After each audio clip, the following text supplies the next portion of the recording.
Okay, let's hypothesize that g of x, the left end behavior model, is equal to ax. All right.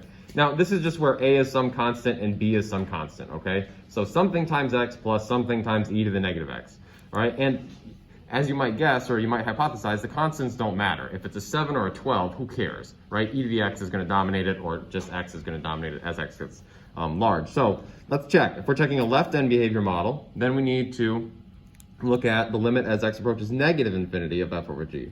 Limit as x approaches negative infinity of f over g. F being ax plus b to the negative, b times e to the negative x, divided by ax. And so then we just continue on our merry way here, trying to simplify. Negative infinity, we have ax over ax plus b times e to the negative x over ax. This is just 1.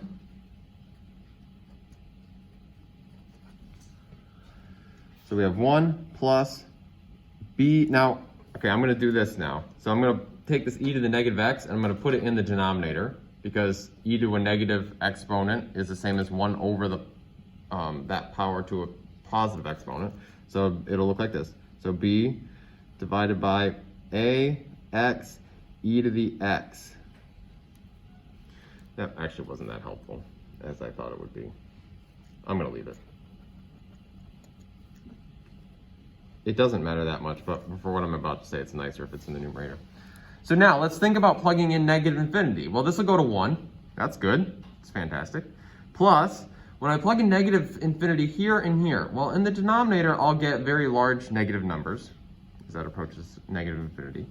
In the top, though, I'm going to get e to the negative numbers. Negative is positive. So this will be e to positive numbers divided by negative numbers. The point here is that this is not going to go to 0 because you're going to have an exponential in the numerator, which will very quickly dominate the linear function in the denominator. So you'll have big numbers, you'll have massive numbers divided by not so big numbers. This is not going to go to 0. So this tells you right here that you guessed wrong. That is not the left, well actually, the proof is okay. This is not the left-end behavior model. It must be this. G of x equals b e to the negative x. And of course, then what you would do is you'd go prove that. I'm not going to. It's the same thing except with that thing instead of the other thing. All right. But I just wanted to show you that, like, if you get down to the limit, don't just mindlessly write 1 plus 0. You may have gotten it wrong, right? And you will see that when you try to evaluate the limit.